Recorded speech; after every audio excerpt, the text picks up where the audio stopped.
Corona संक्रमण का graph तो नीचे जा रहा है, लेकिन इस बीच तीसरी लहर का डर लगातार जताया जा रहा है। संक्रमण से बचने के लिए वैक्सीनेशन पर जोर दिया जा रहा है। वैक्सीनेशन की धूम के बीच एक नया ट्रेंड भी दिखा। लोग टीकाकरण के लिए विदेश जा रहे हैं कि वैक्सीन भी लग जाए और साथ में घूमना फिरना भी हो जाए।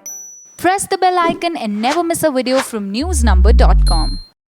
अब खबर ये भी आ रही है कि हमारे यहाँ से लोग वैक्सीन लेने नेपाल का भी रुख कर रहे हैं, जहाँ चीनी वैक्सीन मिल रही है। वैक्सीन टूरिज्म की खूब खबरें आ रही हैं। इसमें लोग बड़े और खूबसूरत देश घूमते हुए साथ में टीका लगवा रहे हैं। बहुत से देशों ने आपस में ऐसा करार किया है। इसमें वैक्सीन निर्माता देश ट्रैवल के लिहाज से शानदार देश से एग्रीमेंट करता है। इसके बाद वो उस देश को टीका उपलब्ध कराता है ताकि वहाँ आकर सैलानियों का टीकाकरण हो सके। ये एक आध दिन नहीं बल्कि हफ्तों की प्रक्रिया होती है। इससे पर्यटन के लिए खुले देश को भी फायदा होता है और टीका उपलब्ध करवाते देश को भी।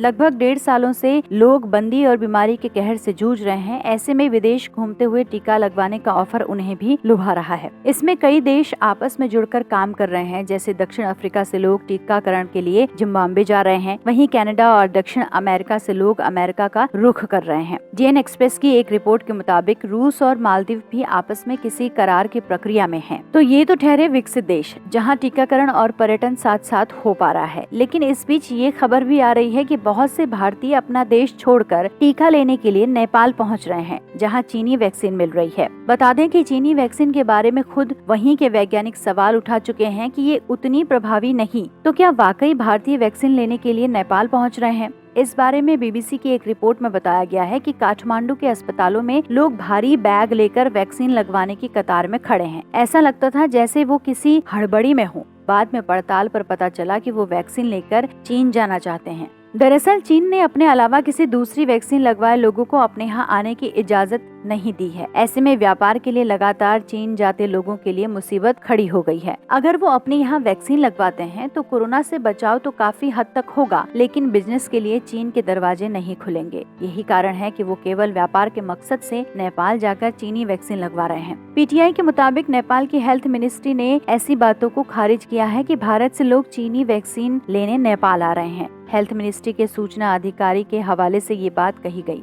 इसका जिक्र यूरेशियन टाइम्स वेबसाइट में है। काठमांडू के अधिकारियों के मुताबिक वो इसका पक्का डाटा रख रहे हैं कि किन्हें वैक्सीन मिल रही है, और इस बात का कोई प्रमाण नहीं कि भारत से लोग नेपाल महज इसलिए आ रहे हैं। इसके अलावा नेपाल सरकार पहले अपने लोगों को वैक्सीन दे रही है, इसके बाद ही किसी दूसरे देश के नागरिकों को टीका मिल सकेगा। इस लिहाज से भी ये बात मुमकिन नहीं लगती कि नेपाल जाकर हमारे यहाँ से लोग चीनी टीका लगा रहे हैं। इसके अलावा दुनिया भर में बार बार चीनी वैक्सीन की विश्वसनीयता पर सवाल उठ रहे हैं। वैज्ञानिकों का बड़ा तबका मानता है कि टीका बगैर किसी ट्रांसपेरेंसी से तैयार हुआ है और इसलिए उतना असरदार नहीं। यही कारण है कि बहुत से देशों ने चीनी टीका खरीदने में दिलचस्पी नहीं दिखाई। हमारे यहाँ भी स्पुतनिक V के इमरजेंसी इस्तेमाल को मंजूरी मिली। दूसरी वैक्सीन पर भी बात चल रही है, लेकिन चीनी वैक्सीन का कभी कोई जिक्र नहीं हुआ। वैसे इसके पीछे केवल टीके का असर नहीं, बल्कि भारत चीन संबंधों में तनाव भी हो सकता है।